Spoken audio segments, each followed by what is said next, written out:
नमस्कार। अभी इस चर्चा में हम सभी ने गुरु डॉक्टर पुरुदास जी से कथक को घरानों की विशिष्टताओं के साथ समझा और जाना।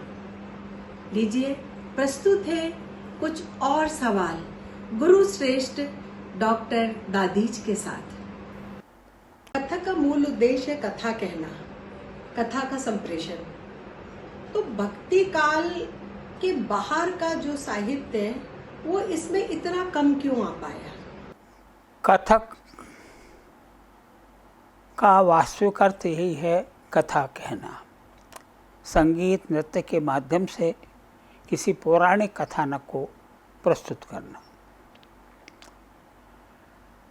कथाकार किसी एक प्रसंग को शुरू करता है और उस प्रसंग से जुड़े हुए कवित्त, छंद, सवैये, इन सब से उस कथानक को वो सजाता है, श्रृंगारित करता है, लोगों को उससे जोड़े रखने, उनके मनोविनोद के साथ कथा को प्रस्तुत करने का वो प्रयास करता है।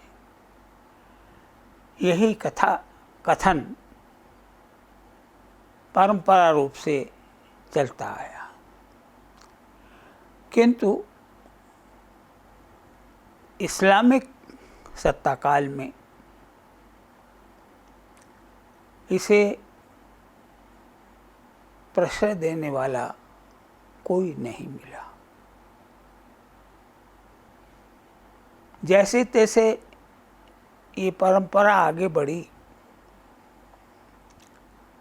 अकबर की उदार नीति से मथुरा वृंदावन में, अयोध्या में फिर से मंदिर बनने लगे। वहाँ कुछ कथाकारों को संरक्षण प्राप्त हुआ, किंतु वहाँ भी वल्लभ नर्तक ने रास बनाया था। रास के 16 नृत्यों की कोरियोग्राफी उसने की थी।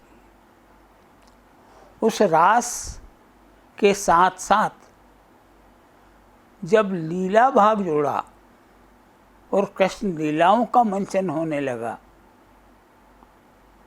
तो वो नाट्य है, बहुपात्री है, उसमें ज़्यादा आकर्षण है, एक पूरा कथानक है। उसने ये जो पारंपरिक कथा कथन था उसको क्षति पहुंचाई। मथुरा से वो परंपरा धीरे धीरे लुप्त हो गई। इसी प्रकार अयोध्या में भी रामलीला आरंभ हुई। उस रामलीला ने कथक के कथाकथन वाले एकांगी स्वरूप को क्षति पहुंचाई। इतना ही नहीं, इसके बाद जो चाहे राजाओं का समय हो या उसके बाद का ब्रिटिश पीरियड हो या आधुनिक काल हो, हमने दरबारी परंपरा के नृत्य को तो प्रोत्साहन दिया। वो चाहे लखनऊ दरबार हो या जयपुर दरबार हो, बीकानेर दरबार हो, लेकिन कथा कथन वाला जो उसका मूल स्वरूप था उसको कोई प्रश्रय किसी भी स्तर पर प्राप्त नहीं हुआ। इसलिए वो आज म्रियमाण अवस्था में है।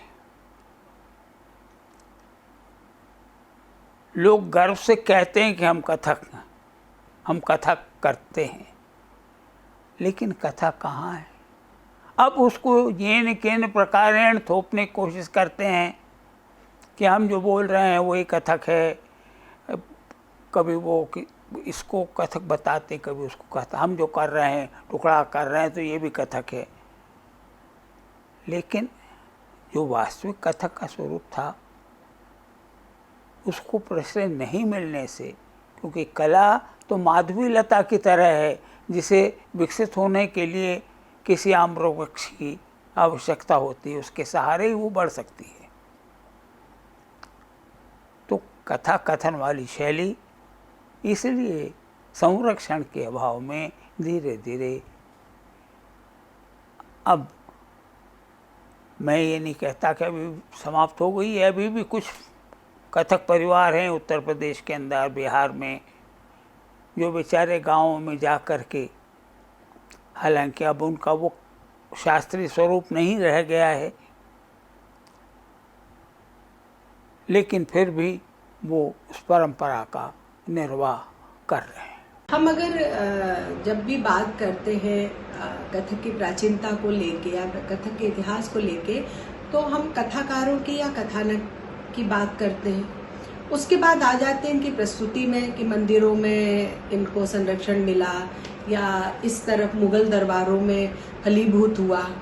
उसके बाद फिर हम जब देखते हैं कि ये मंच का हिस्सा बना, लेकिन जो एक इसका कौन सा इतिहास है वो दृश्य में नहीं है, जहाँ की ये कथानक कहने से लेकर जो इसका एक जो शास्त्रीय पक्ष में इसका आना था, जो जिसमें इसका नृत्य पक्ष जुड़ा, जिसमें इसमें हम इनको पद संचालन, लयकारी, ये सारी जुड़ी, तो उसके बीच का इतिहास दृश्य में नहीं आया है। उस बारे में आप थोड़ा सा जरूर हमें बताएं। जी, सबसे पहली बात तो आपके इस प्रश्न के उत्तर में मैं ये कहना चाहूँगा कि हर इतिहासकार ने, हर किसी ने ये लिखा कि मुगल काल में, मुगल दरबारों में, यहाँ मैं ये स्पष्ट कर देना चाहता हूँ, लोग इस बात को नोट करें कि मुगल दरबारों में कभी भी नृत्य नहीं हुआ। अकबर बादशाह से लेकर के और आखिरी बहादुर शाह जफर तक किसी भी मुगल बादशाह के दरबार में कथक नहीं हुआ। आईने अकबरी, तुजुक जहांगीरी और तत्कालीन जितने भी इतिहास ग्रंथ हैं, उन सबको उठाकर आप देखिए, वहाँ गायकों और वादकों के नाम हैं, लेकिन किसी नर्तक का नाम नहीं। नृत्य इन मुसलमान बादशाहों के लिए विशुद्ध अय्याशी का साधन था, इसलिए एक के बाद एक कोठे बनते गए, तवाइफों के कोठे बढ़ते गए, और इन कथकों में से ही कुछ उन कोठों पर चढ़ गए, उन भाइयों को तालीम देने लगे। तो यहीं से कथक के पतन का आरंभ हुआ। कथक दो धाराओं में बढ़ गया। कुछ लोग थे सतुआ फाँकते हुए मंदिरों में सेवा करते रहे, और कुछ लोग हलवा खाने की चाह से कोठों पर चले गए, भाइयों को तालीम देते रहे। ये परंपरा, ये जो एक नृत्य के प्रति भाव था, वो बदल गया, वो अय्याशी वाला भाव आ गया, और वही भाव अंग्रेजों के आने तक कायम रहा। अंग्रेजों को भी उसकी चाट लगी। गौहर जान आदि जो कलकत्ते की तवाइफें हैं, उनको अंग्रेजों ने बड़े बड़े ओहदे दिए। तो कथक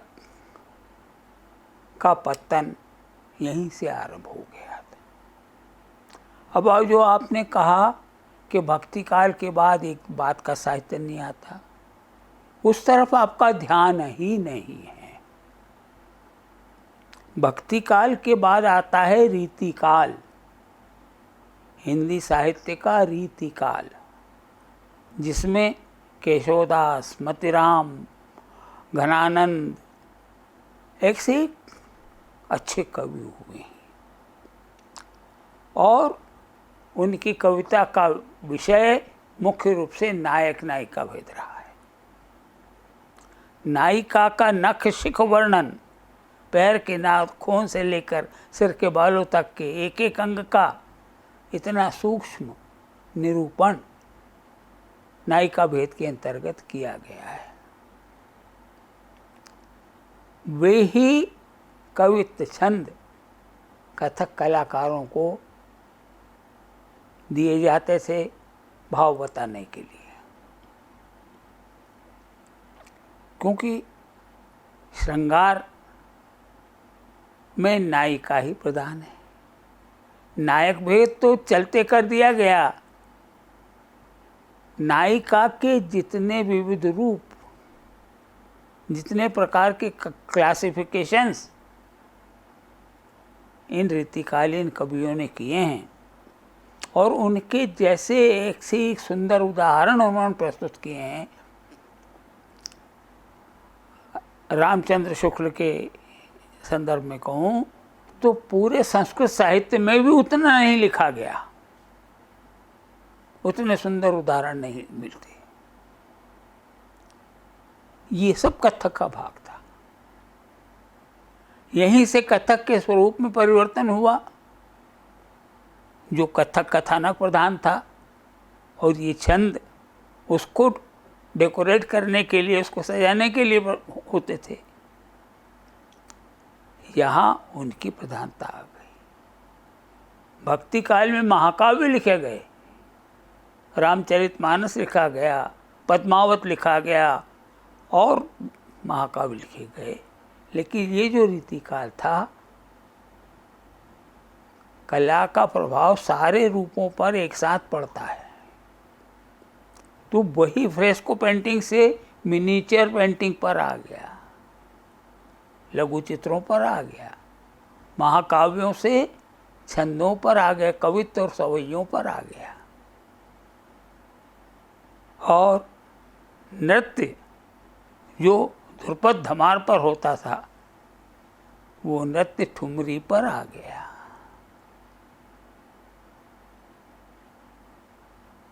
तो हुआ है। आप कह रहे हैं कि बीच का कहाँ गया? बीच का पीरियड ये है।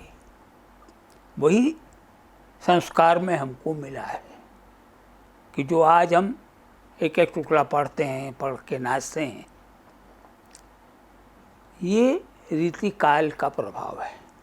रीतिकाल में एक एक छंद पढ़ा जाता था, फिर दूसरा छंद पढ़ा जाता था, तो पहले पढ़ के सुनाते थे, फिर उस पर भाव करते थे। यही परंपरा हमको संस्कार में मिली है। तो जो मंच के और इसके बीच के गैप की बात कर रहे हैं, वो गैप रीतिकाल ने भरा है, जिसको आज लोग भूल रहे हैं। पहले के समय जिन गुरुओं से हमने सीखा है, उनको सैकड़ों छंद मुँह जबान याद होते थे। जिस विषय को शुरू कर दें, उसी विषय पर फिर वो एक के बाद एक छंद दोहराते जाते थे।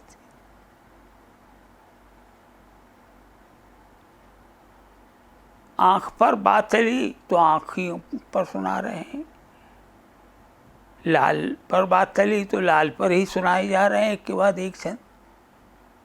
नायिकाओं की बात चली तो नायिकाओं के छंद सुनाते गए। इस तरह के छंदों की रचना स्वयं कथक के कलाकारों ने भी की है।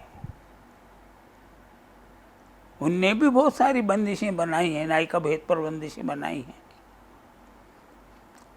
तो ये जो बीच के गैप की बात कर रहे हैं, वहाँ कथक इस रूप में आया है और वही संस्कार में हमको मिला है।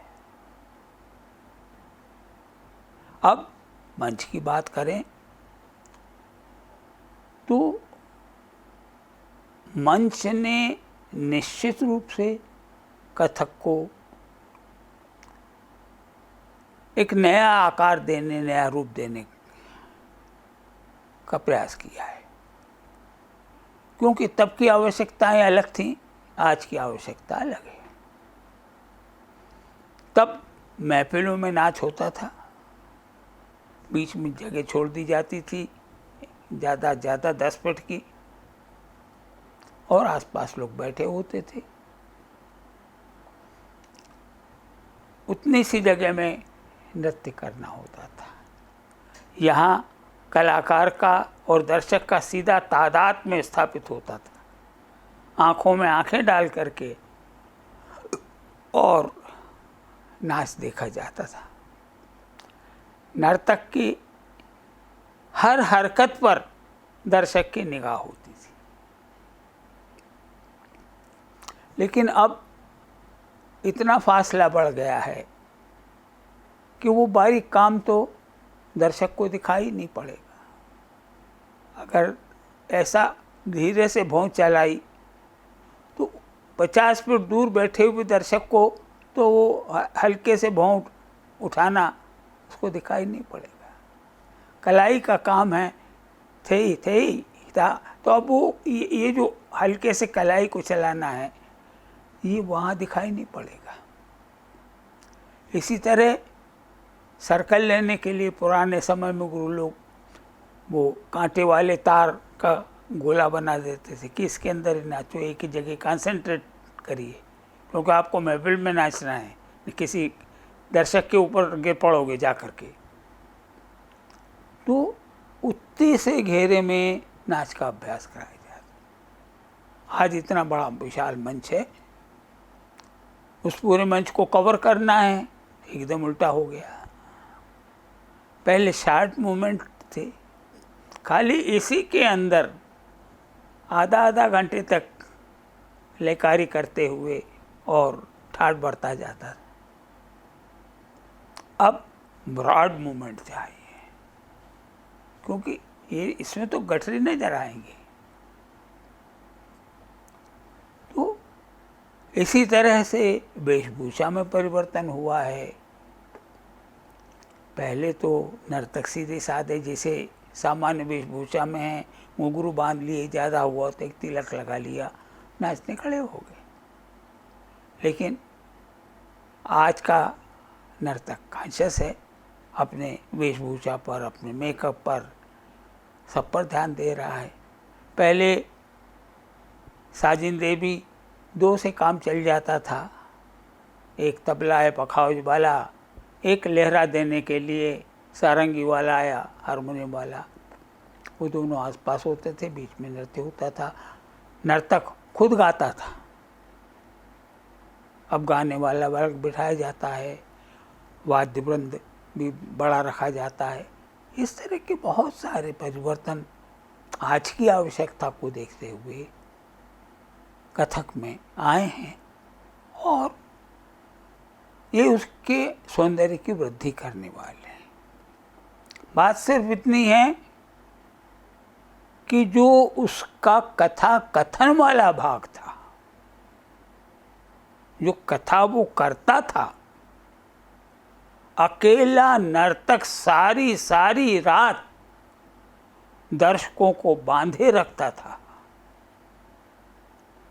वह कौशल अब समाप्त हो गया है। कई लोग वाजिद अली शाह को मुगलों से जोड़ते हैं, तो उस पे आप प्रकाश डालें। हाँ, दिल्ली सल्तनत के बादशाह सुन्नी मुसलमान थे, वे कट्टरपंथी थे, और इसीलिए दिल्ली के मुगल दरबारों में कभी नृत्य नहीं हुआ, किसी नृत्यकार को प्रश्रय नहीं मिला। जबकि लखनऊ के नवाब शिया पंथ के थे, इसलिए लखनऊ ने नृत्य को प्रश्रय प्रदान किया। यही कारण था लखनऊ में नृत्य के पनपने का और दिल्ली में दरबारों में नृत्य के न होने का। बहुत एक अहम सवाल है, बहुत महत्वपूर्ण प्रश्न है कि कथक के साथ कौन कौन सी संगति आवश्यक है और उनकी भूमिका आप किस तरीके से तय करते हैं कि उनकी भूमिका कितनी आवश्यक है कथक में। और अगर हम ये कहें कि कथक कथानक से, कथावाचन से कथक के साथ जो यात्रा है, ये कैसे कैसे और कब कब इनका जुड़ना शुरू हुआ संगतकारों का? आपके इस प्रश्न का उत्तर तो मैंने अभी अभी दिया। पुराने समय में जैसा मैंने कहा, एक ताल वादक पखाव जी या तबला वादक और एक सारंगी वाला, और सबसे महत्वपूर्ण जो आज सबने मिस कर रहे हैं वो है मजीरा वादक।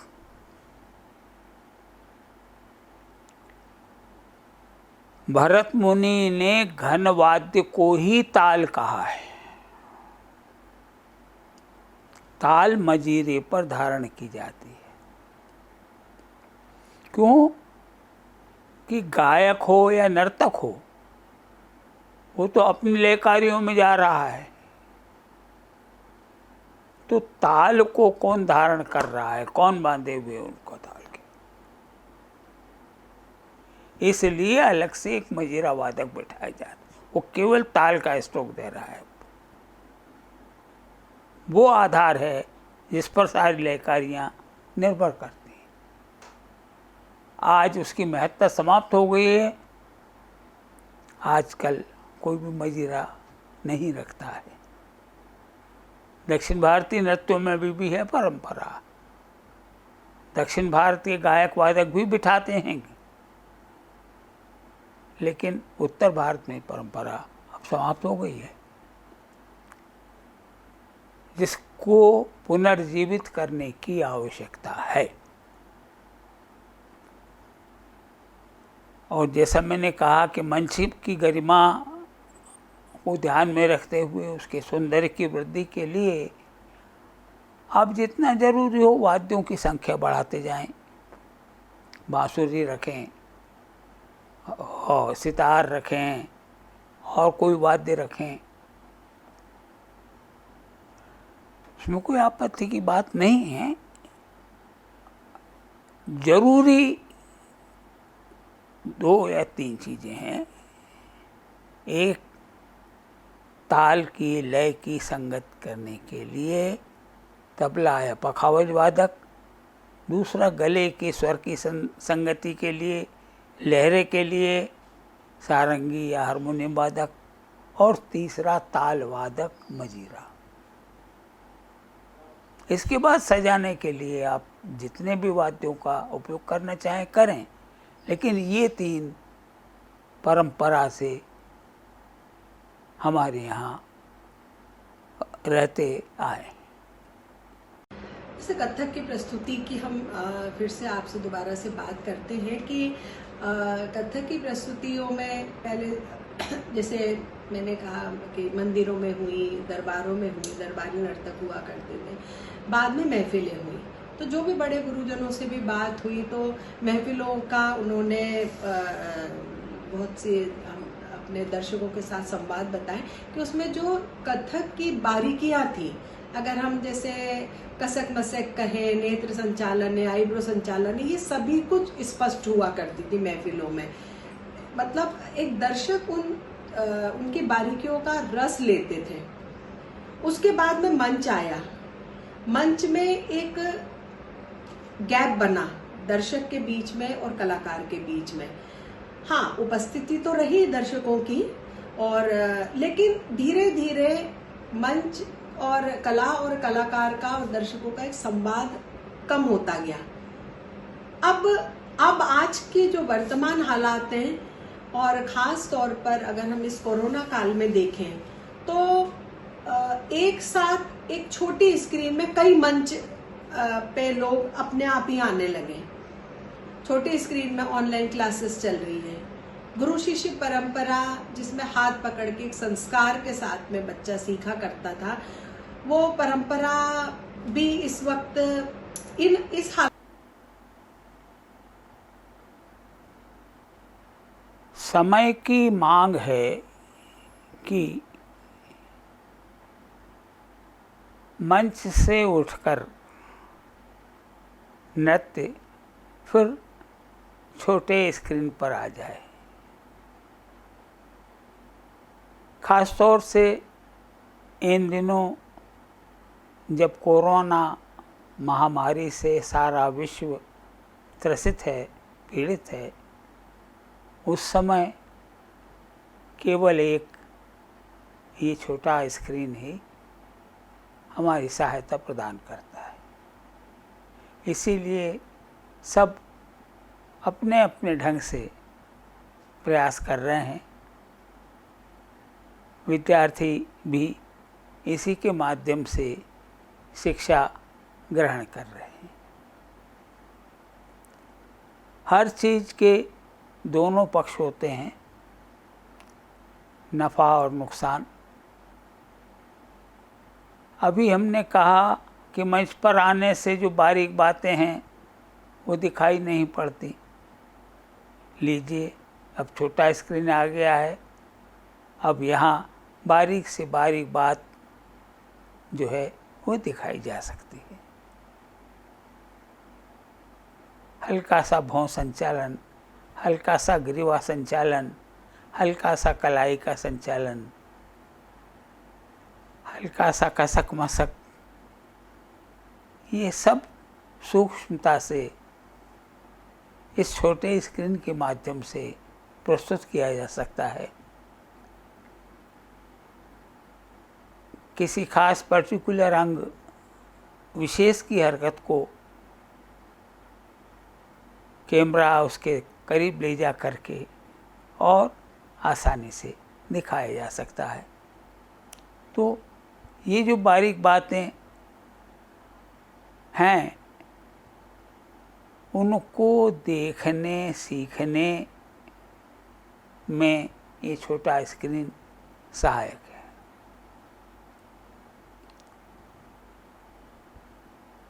अब संसार सिमट गया है। पहले तो एक ही देश में एक जगह से दूसरी जगह बहुत दूर हुआ करती थी। अब तो चंद क्षणों के अंदर ही कोई भी बात सारे विश्व में प्रसारित हो जाती है। हमारे देश के दूर दराज इलाकों में, अमेरिका में, इंग्लैंड में, कनाडा में, फ्रांस में, जर्मनी में कहाँ भारतीय नहीं है। और वे सब भारतीय संस्कृति से जुड़े रहना चाहते हैं और इसलिए अपने बच्चों को वे कला के संस्कार भी देना चाहते हैं। इन दूर दराज के विद्यार्थियों को सिखाने के लिए आज यही एक माध्यम है। यद्यपि जो पुराने समय में सीना बसीना तालीम, यानी गुरु और शिष्य बस दो ही रहें एक दूसरे के निगाह के सामने, वो जो तालीम अब नहीं है। और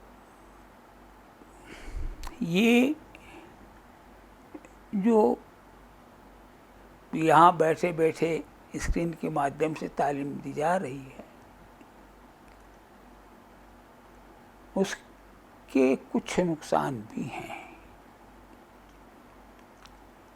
जैसे दूर बैठ कर के हम अंगों का सही परिचालन नहीं बता पाते। कितना भी हम कोशिश करें, आप घुमाइए, इतना रखिए, इससे इतनी दूरी पर रखिए, लेकिन विद्यार्थी को जितना समझ में आएगा उतना ही करेगा। अगर निकट होते तो हम हाथ को पकड़ के और ये बतला सकते थे कि यहाँ से इतनी दूर रखिए।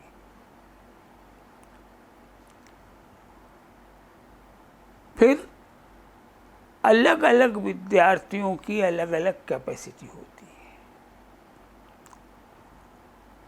छोटे कद का विद्यार्थी अगर छोटे अंग सिमटे अंग करेगा तो एक गठरी जैसा लगेगा, उसके लिए ब्रॉड अंग चाहिए। और ऊंची पूरी हाइट का व्यक्ति है तो उसको छोटे अंग शू करेंगे, बड़े अंग करने से वो और भी ज़्यादा फैलाव वाला नजर आएगा। तो ये एक एक की अलग अलग तालीम से संभव है। क्लास में एक साथ 10 बच्चों को सिखा रहे हैं तो सबको अलग अलग नहीं सिखाया जा सकता, इसलिए सीना बसीना तालीम का महत्व है। लेकिन चूंकि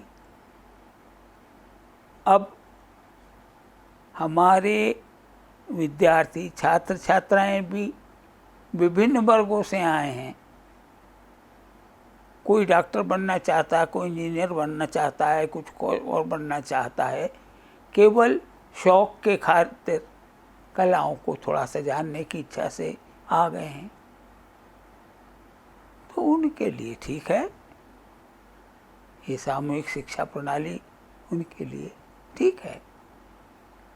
लेकिन अगर विशेषज्ञता हासिल करना है तो आपको किसी गुरु के व्यक्तिगत निरीक्षण में, संरक्षण में जाना होगा, तभी विशेषज्ञता हासिल हो।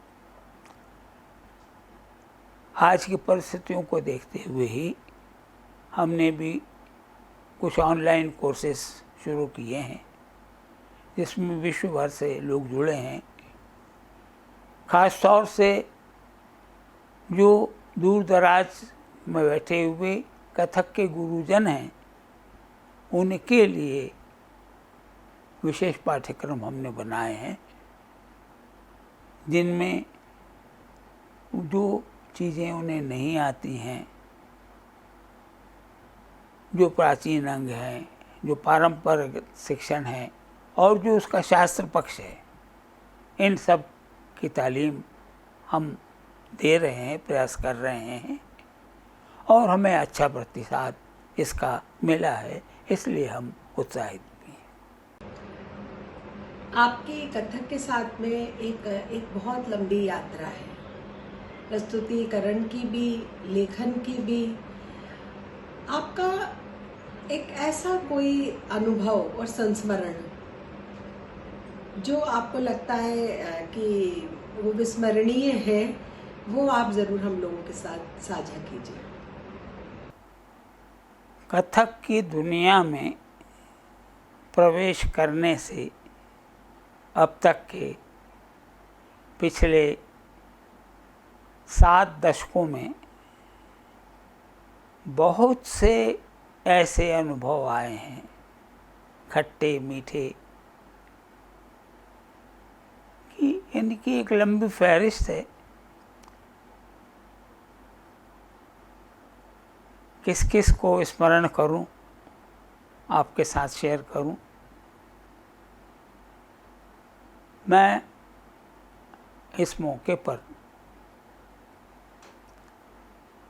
अपने गुरुजनों का स्मरण करना चाहूँगा। पुराने गुरु कितने उदार हुआ करते थे। आज तो लोभी गुरु लालची चेला दोनों नरक में ठेलम ठेला। लेकिन पुराने समय के गुरु कैसे थे इसको मैं बताना चाहूँगा। बात मई जून 1955 की है। मैं किसी कार्यवश दिल्ली जा रहा था,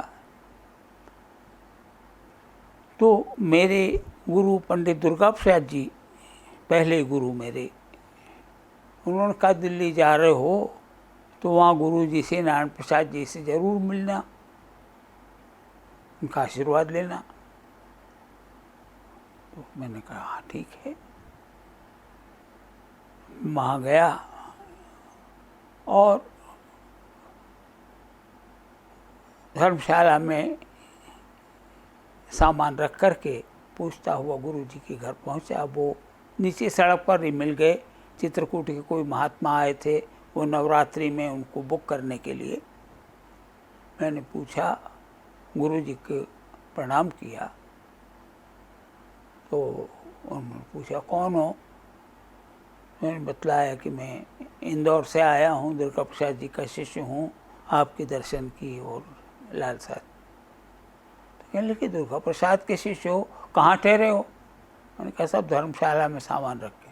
क्यों, नारायण प्रसाद के घर आए हो और धर्मशाला में सामान, जाओ पहले सामान लेकर आओ। मैंने कहा नहीं साहब नहीं। उनके एक शिष्य को उन्होंने आदेश दिया कि जाओ इनका सामान लेके आओ, फिर बाद में बात होगी। मैं, हालांकि उनका घर, उनका फ्लैट कोई बहुत बड़ा नहीं था, ये 2 बेडरूम फ्लैट जो आजकल चले हैं उसी तरह का उनका फ्लैट था, उसमें पूरा उनका परिवार था। लेकिन ये उनकी उदारता थी कि उन्होंने कहा नहीं सामान लेके आओ, यहीं हमारे साथ रहो। संयोग से जब मैं सामान लेके आ गया, ठहर गया, फिर बातचीत शुरू हुई। उनको मालूम हुआ कि मैं ब्राह्मण हूँ। उस दिन उनके यहाँ नॉनवेज बना था, तो उन्होंने होटल से मेरे लिए वेज खाना मंगवाया और सामने बैठकर मुझे खाना खिलाया और कब तुम्हारे लायक खाना शाम को घर में बनेगा। रात को वो बर्तनों को पूरा मांजने के बाद, अग्नि में शुद्धि करने के बाद फिर मेरे लिए वेजिटेरियन खाना बनवाया। ये गुरु का आदर्श था।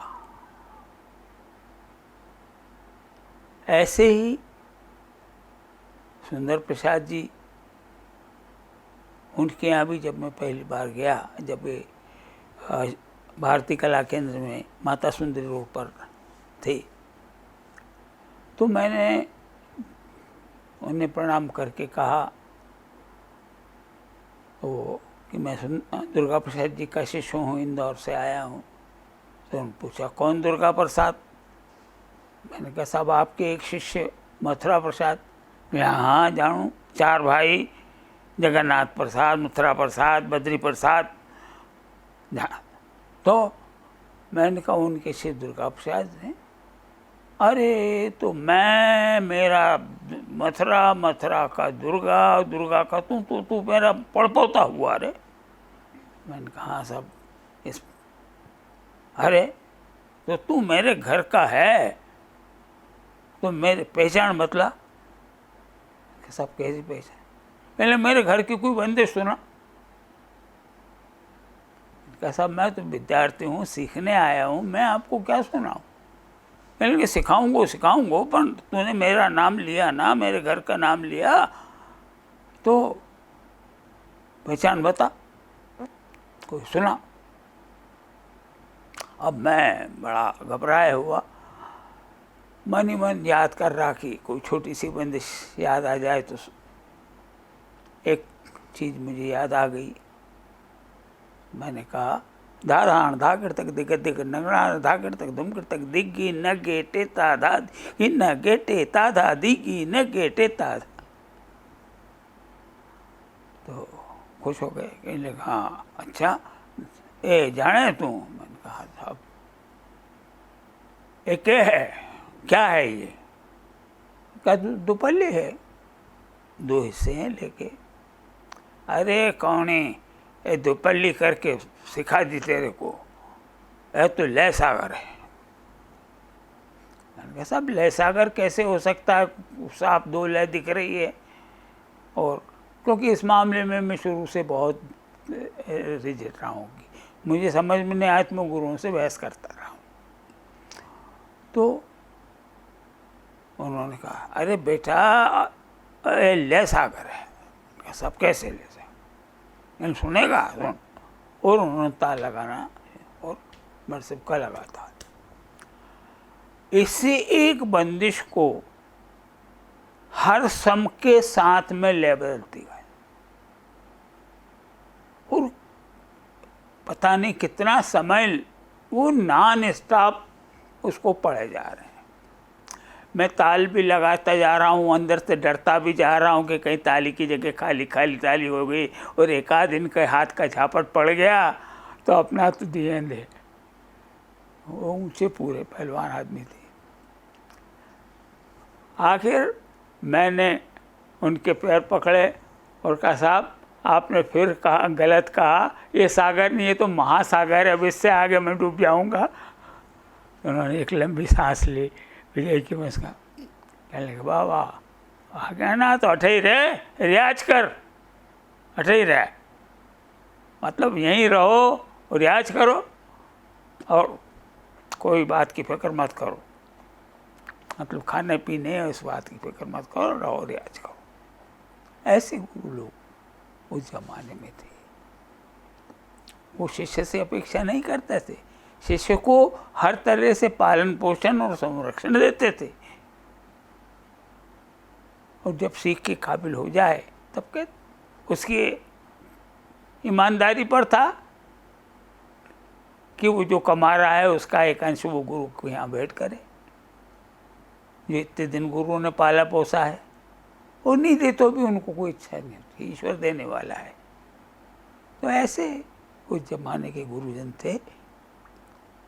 हमारा सौभाग्य है कि हमें ऐसे गुरुओं का साहचर्य मिला, उनका आशीर्वाद प्राप्त हुआ। अभी हम सभी ने इस चर्चा में डॉक्टर दादीच से कथक के विकास की यात्रा को समझा और साथ ही डिजिटल माध्यम से कथक के भविष्य को एक दृष्टि भी मिली। अभी भी बहुत से सवाल हैं मेरे मन में। हाँ, आपके मन में भी जरूर बहुत से सवाल होंगे। आप अपने सवाल हम तक जरूर पहुंचाएं। उन सवालों के जवाब के साथ गुरु श्रेष्ठ दादीच से एक निवेदन भी और आशा भी करते हैं कि आपके सवालों के जवाब के साथ वो पुनः हमारे साथ उपस्थित होंगे। गुरु दादीच का बहुत बहुत आभार।